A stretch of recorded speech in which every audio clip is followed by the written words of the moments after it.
E eu trago agora a notícia de última hora. Acabou de chegar essa notícia, Tiago Rebolo, Marcos Lopes. Agravamento do avanço da Covid-19 em Pernambuco leva o governo do estado a anunciar toque de recolher em todas as cidades do estado. A partir de amanhã, todas as atividades não essenciais estão proibidas das 22 horas até as 5 horas da manhã. A decisão vale até o dia 10 de março. Situação grave em Pernambuco, situação grave também na Bahia e no Ceará, outros 2 estados onde houve determinação por parte dos governos estaduais de medidas mais restritivas para conter o avanço da pandemia da Covid-19. Aqui no estado, viu, Marcos Lopes, Ana Karina e ouvintes da 98. A situação está muito grave, a gente já vinha falando do bloco anterior. Neste momento, às 12h27, o sistema da Secretaria Estadual de Saúde aponta que, em média, no estado todo, 84% dos leitos de UTI para pacientes com Covid-19 estão ocupados. Só há nesse momento, Ana, 38 leitos disponíveis, mas a fila de espera já é de 37 pacientes, ou seja, não tem nenhum disponível. Pois é, não tem nenhum disponível, Eles né? só ainda não estão ocupados, mas já estão bloqueados, porque a fila já é maior do que a disponibilidade dos leitos. E já tem um grupo de hospitais aqui, nesse momento são 9 hospitais que estão com 100% de ocupação dos leitos de UTI. Nesses hospitais não há mais leitos disponíveis. A situação mais grave é aqui na Grande Natal. 88,3% dos leitos de UTI estão ocupados, Ana, com pacientes com Covid-19. Uma situação muito complicada diante desse quadro, né?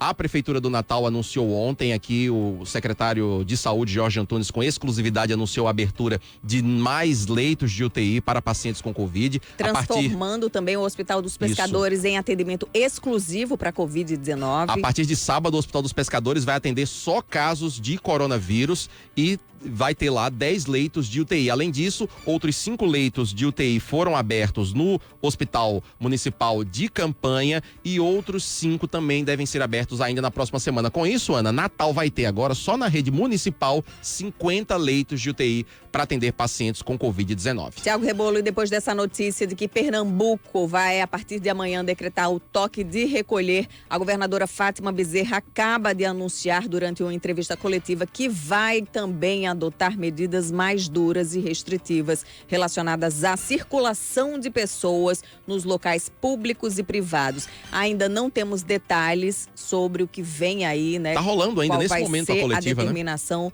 do governo do estado, da governadora Fátima Bezerra, mas a gente já fica na expectativa que provavelmente teremos medidas mais duras, mais restritivas. A governadora vem dizendo... Drástico.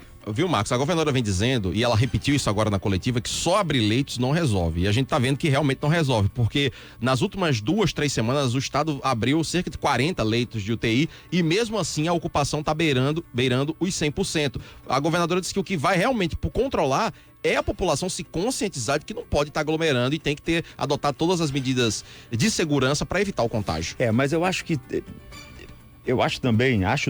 na minha opinião, essa história de toque de recolher, essa história de lockdown, de tranca-rua, de fecha tudo, não é a solução. Isso não vai também resolver, isso vai trazer vai trazer a reboque outros problemas graves, sérios, preocupantes do ponto de vista social, principalmente do ponto de vista econômico, financeiro. Se a gente observar, por exemplo, se você pega um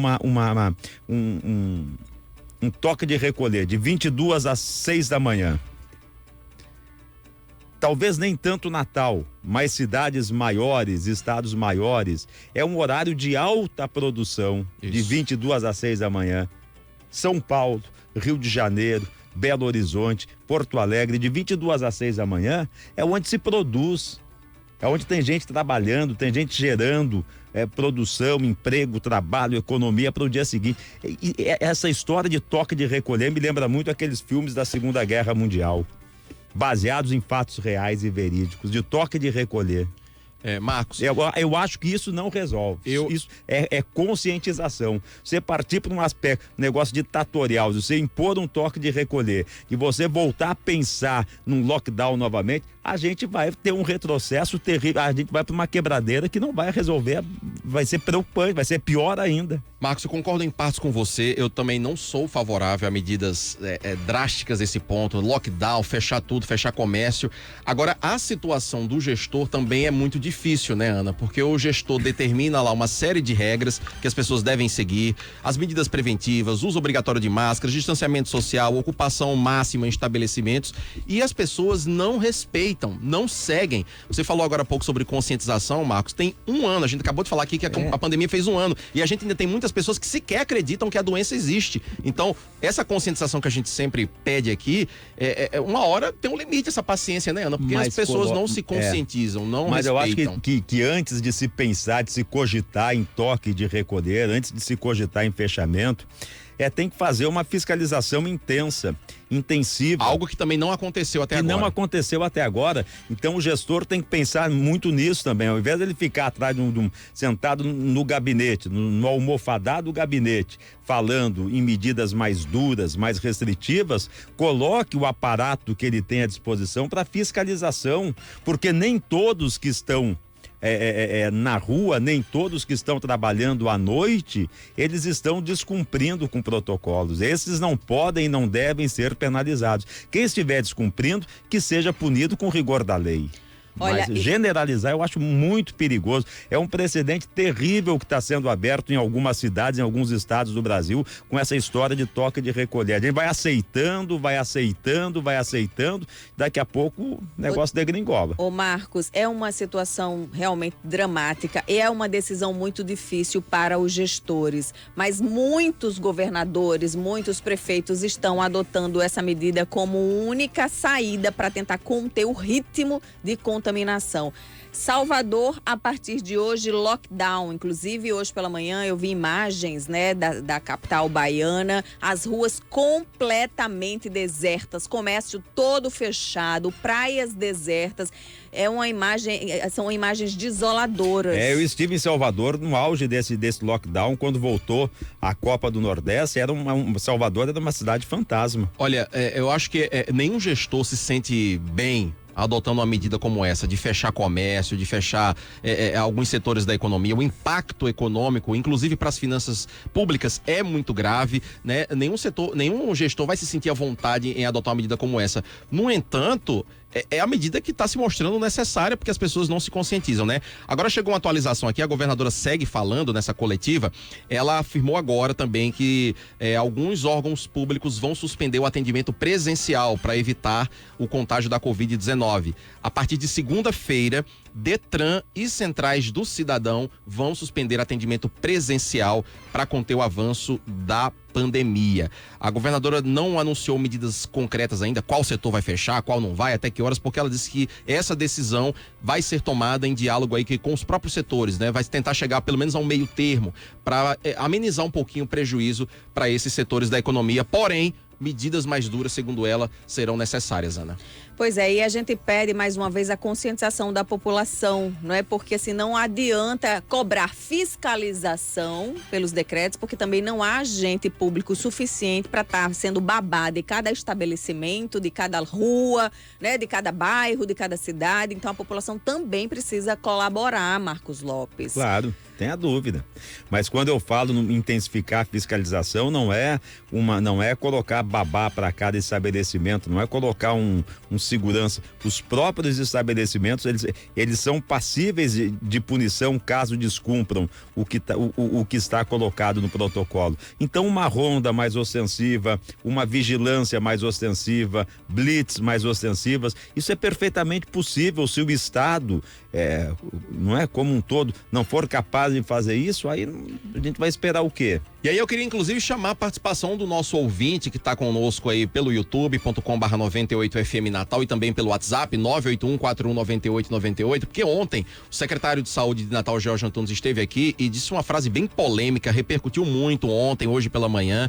Ele falou, né, Ana, que na opinião dele, o principal culpado por esse momento mais crítico que a gente está vivendo da pandemia é a população. Ele até disse, né? 80% da culpa é da população, 20% do poder público. E eu queria ouvir os nossos internautas, quem está acompanhando a gente pelo WhatsApp, sobre essa declaração do secretário Jorge Antunes. Queria ouvir vocês também aqui, Ana Karina, Marcos Lopes. Eu acho que o secretário tem toda a razão. Eu acho que o poder público tem a sua parcela de responsabilidade. A gente vê aí, por exemplo, transporte público lotado, enfim, que também é complicado, né, para a população. Porém, medidas foram anunciadas, protocolos foram montados e a população desrespeitou. Não foi só com a eleição, não. Antes da eleição teve 7 de setembro, teve 12 de outubro, depois veio fim de ano, carnaval, veraneio, com uma sequência de acontecimentos e aglomerações e desrespeitos às regras que levaram a essa situação de colapso que a gente está vivenciando, infelizmente, agora. Vamos ouvir a opinião dos nossos ouvintes.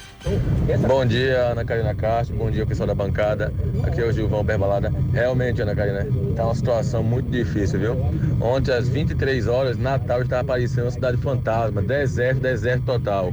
Certo que é um bem necessário, né? O pessoal tem que realmente se resguardar para não repassar mais ainda a Covid, mas por outra partida, em contrapartida, o pessoal que depende da vida noturna, entendeu? Tanto shows, quanto eventos, quanto bares e etc, né? É complicado. Ontem estava de cortar o coração como é que a cidade estava. Parecia uma cidade de faroeste. Sinceramente, é uma situação deplorável, certo? Também não sou muito a favor disso não, mas também é um bem necessário, né? Infelizmente, temos que nos cuidar, temos que nos prevenir e que seja logo, e que a governadora traga mais vacina para cá para acabar com esse negócio o mais rápido possível. Aí, obrigado ao nosso ouvinte que está acompanhando a gente pelo WhatsApp. Tem mais participação, Vini Marinho? Vamos lá.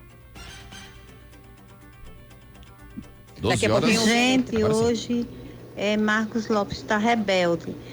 Tudo que ele está falando aí, arruma a solução aí, ora.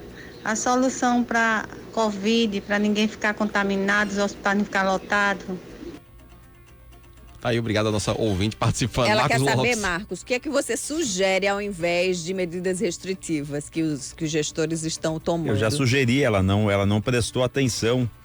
As pessoas só ouvem o que interessa ouvir. Eu sugeri aqui em alto e bom som que fosse intensificada a fiscalização e que aqueles que estão descumprindo com o protocolo que sejam penalizados. E é interessante você estar falando, Marcos. Ontem aqui no 12 em Ponto a gente conversou com o Habib Chaleta, né, Ana, que é do setor de bares e restaurantes, e ele dizendo, olha, eu sou dono de bar e restaurante, represento o setor, a gente concorda com as medidas do governo, com os protocolos, e a gente quer mais fiscalização. Veja só, os próprios donos dos bares e restaurantes que estão seguindo os protocolos, que respeitam todas as medidas, pedindo mais fiscalização para aqueles que não respeitam. Então é justo você fechar um estabelecimento ou você restringir um estabelecimento que está cumprindo com tudo o que é estabelecido em lei? Claro que não é justo. O Reginaldo Miguel está dizendo o seguinte: medidas drásticas são necessárias. Situações extremas exigem medidas extremas. A Maria Santana diz: a culpa é da população mesmo, que não respeita nada.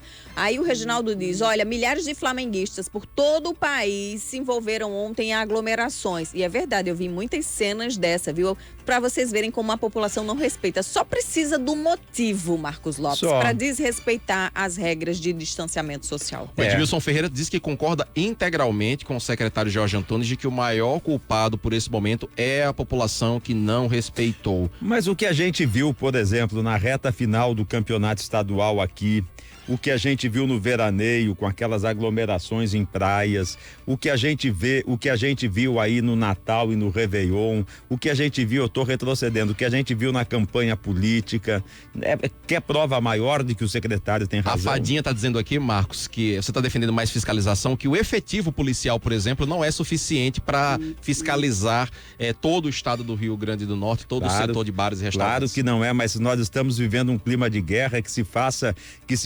uma solicitação ao Exército, à Marinha, à Aeronáutica, que tem efetivos, e que coloque as Forças Armadas também nesse processo de fiscalização. Olha, o Alan Lira, Marcos, está dizendo que já é tarde, mas um lockdown seria fundamental. É o que ele está defendendo aqui. A Luciana Maia diz que ontem estava passando pelas ruas e viu muita gente sem máscara, se aglomerando. Não acredito que essas pessoas sejam normais. Eu também acho que não são. Gente, são 12 horas Agora, e não sei se 41 vocês minutos. observaram também, uma impressão minha, como caiu o movimento de automóveis aqui em Natal, em horários de pico. Eu ainda não percebi não essa queda, viu? Pois é, Vou eu confessar. venho observando isso ao longo da semana. Houve uma queda no movimento das ruas aí muito grande. Eu não sei se tem ligação também com isso aí, se o pessoal já está com medo de sair de casa. Mas a noite é perigosíssima em relação à aglomeração. E o que esse ouvinte falou há pouco tempo das pessoas que dependem da noite é aquilo que eu disse, é aquilo que o Chalita falou aqui ontem. Quem está cumprindo com todas as regras vai ser penalizado em razão de irresponsáveis, não puna-se os irresponsáveis. A começar pelo presidente, que promoveu várias aglomerações aí, foi flagrado em diversas oportunidades sem máscara, né? É o que diz o Alan Lira aqui no nosso chat do YouTube. Eu acho que deve mesmo prender o presidente. Se prender não o tô falando em presidente prender, da República, não, mas ele deveria dar o exemplo para começar, sim, mas né? isso aí, mas aí só o presidente, Não só ele, mas ele maus exemplos Mas nós ele sabe que ele temos? influencia muita gente, né, Marcos?